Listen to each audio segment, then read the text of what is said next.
Hello everyone, good morning. Today I would like to talk about a maxim. I hear, I forget. I see, I remember. I do, I understand. I discover, I become. I want to talk about this one. So, as we all know, in a normal classroom, what is usually happens? A teacher talks, a teacher narrates a lesson, or narrates the story. The children hear that one, and at the end of the day, usually the thing what is going to happen is we forget everything. That is that there won't be anything to register in our mind. So most of the things, 90% of the things might have forgotten by us. And later, so the technology has developed. Nowadays this like textbooks are the with illustrations, and we are using interactive boards. Later we can see, we could see interactive boards. So in classrooms, like, the pattern has changed. The teacher after a lecture started showing a video of that one, or started showing the pictures or something related to that one. So like 100 one picture speaks more than 1,000 words. So instead of 1,000 words, with that picture something started register in our mind. Then too, like, education is not feeling like a repeated task. Like, we won't feel like the children they feel like they don't want to go to school, they don't want to learn, they are not liking education. Why it is happening like that? Because our education system, a revolution has to be done in our education system. Even though in through words all the revolutions are happening, but in our actions it is not happening to that extent. So instead of there comes the importance of student centered approach. So instead of teacher centered approach, if we are practicing a student centered approach, there a child is getting an opportunity to find out the things by himself or herself. So there, this becomes more effective, more interesting when compared to the other one, like the former one which we have said, we discussed, like the teacher is talking, the teacher is doing, where the student is only a passive listener.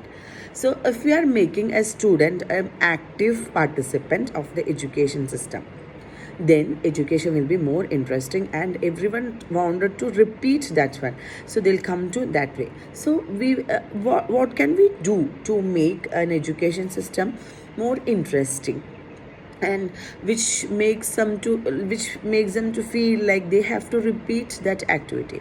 For that, we have to give plenty of activities, which includes, like, the things that they have to learn by themselves, they have to do by themselves, and like hands-on experience they have to get.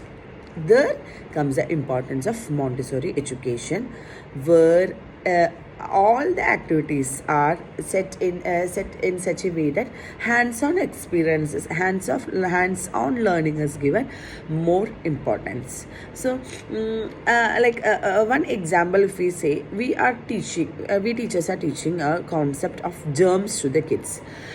So when we are teaching that one, we are saying germs are there, germs are there, bacteria, they will cause harm, they will cause infection, so always we have to handle like that. If we are giving more lectures, instead of that one, if we are making them to do an activity, like some glitter we will apply in everyone's hand, and or in one child's hand, we are applying glitter, and then and we are making them to sit together in a circle, and we are saying them to give a handshake. The first child who has applied glitter, we are saying them to give handshake to the next person, and then in the next person they can see a part of glitter. Actually, we haven't applied glitter on that second boy's hand, but glitter again, like that we are saying them to like a chain, it has to go like handshaking.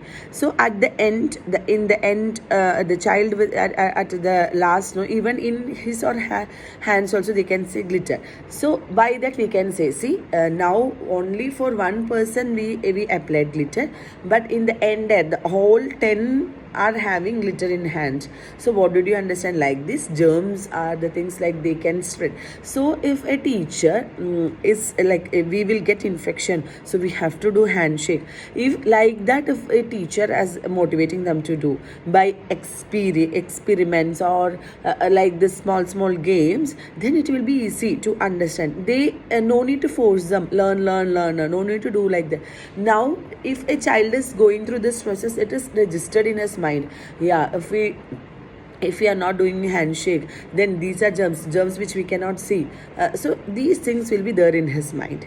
So like that, our education we should make in such a way, so we won't get more time to do all the activities, but whatever we are doing, that we have to be make sure that that quality we have to be maintained. One activity if we are giving with the one activity, that should come to their mind, okay, this is happening, this is the thing. So like that, and we have to give time for them to discover. We can ask open-ended question like, what do you think, whether we can see germs, where is germs, like how it happens, like how we are getting cold, why do we sneeze, like that. We just open-ended questions we have to ask, and don't say the answer at a time. We have to we can say them to search, we can say them what is the reason, we can say them to identify. One more example, like in fences, we can see why plants on fences, even though there is no soil, why plants are growing on fences. So like that questions we can ask, and we will send them out, let them walk through the nature, let them find out the answer. We will give time for them to find out the answer. So the teaching process should be like this, like we have to give a chance for them to understand, to discover. Then no need to do anything else from the part of teacher. Teacher can be a facilitator, teacher can be a guide, and teacher can support them in all their needs. So this is what I have understand from this one. So instead of talking more, we will make them to think more, like think out of box. So thank you everyone for listening to me. Thank you.